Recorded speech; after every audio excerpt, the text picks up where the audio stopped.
We're going to be looking at the Alter Rebbe's analysis in a small part of the Maimer MIKEITZ Yomim. It was at the end of the 2 years of Yosef's final 2 years of imprisonment.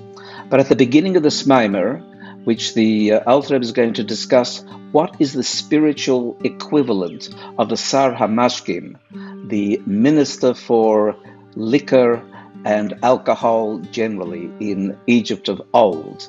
And what does that mean in terms of our lives? He prefaces that with a consideration of what are the 4 elements that make up the nature of personality, and that the lower aspect of Nefesh Bahamis expresses through, namely the personalities of fire, air, earth, and water. And we would probably intuitively already have a sense of what these 4 elements are in terms of personality analysis, as Judaism proposes them. If you were to be asked what is a fire type of person, I have no doubt you would immediately be able to describe a person who rises quickly to anger, who has a strong emotional flow, who tends to be overpowering, etc., etc. That's part to do with fire. Fire rises. And of course, there are positive and negative aspects of fire. You can be at this one time express anger, which is negative, but you can also be passionate about a worthy cause, which also comes from the element of fire.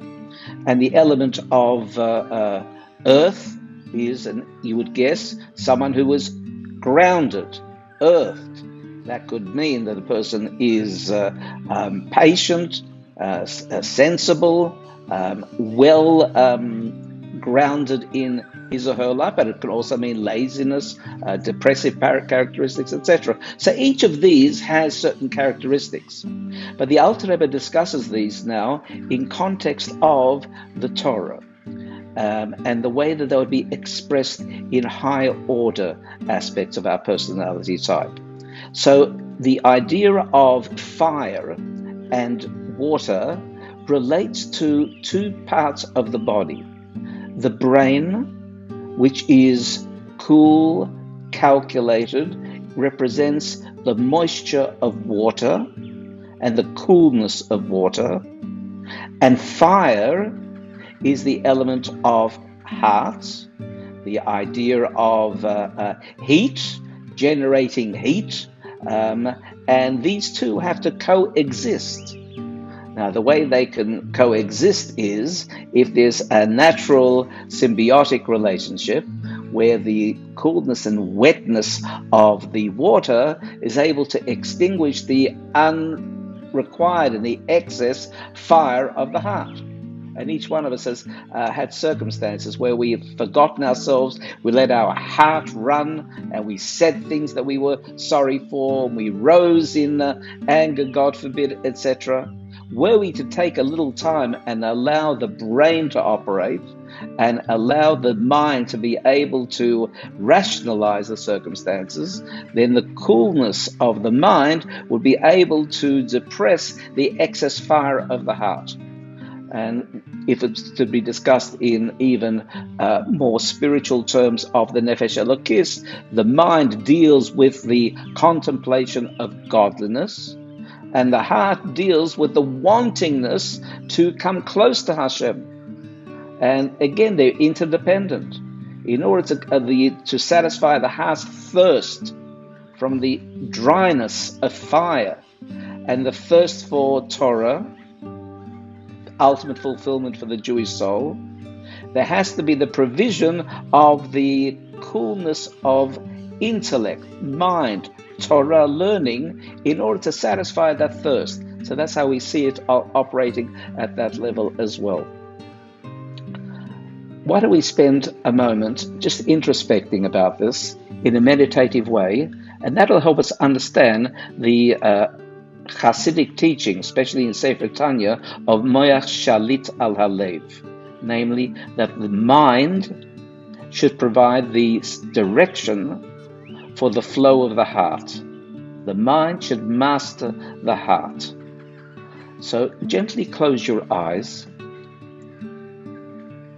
and focus on the back of your eyelids becoming aware of different shades of light playing on the back of your eyelids, with a sense of motion, almost kaleidoscopic patterns, and even imaginative circumstances are played out on the screen of the back of your eyelid.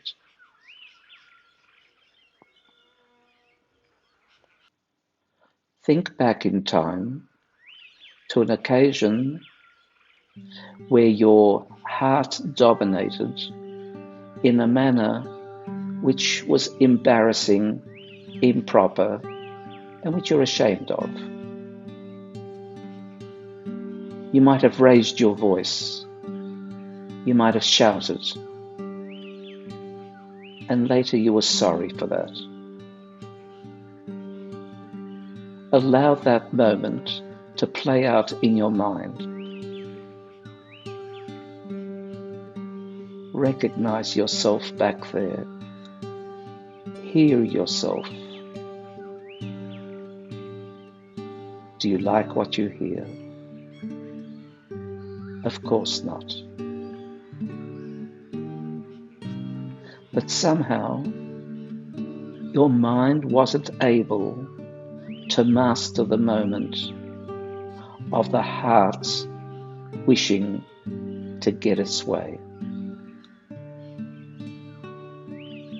But now, at this moment, removed from that moment, allow your mind to pour cold water on that fire that you experienced back then in your heart. Meaning, you rationalize it. You understand the provocation. You recognize how you were at fault by raising your voice, even if you were right in your intent. Just the shouting itself was a raw expression of anger and negative emotion of the heart. Now you realize the mind must provide direction for the flow of emotions of the heart. Water must quench the thirst of fire.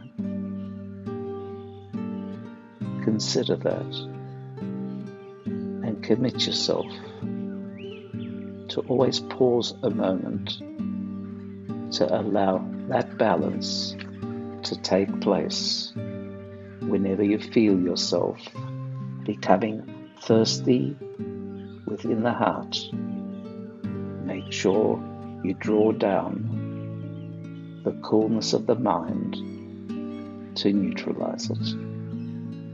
And as you open your eyes, spend a moment committing it to your everyday behaviors.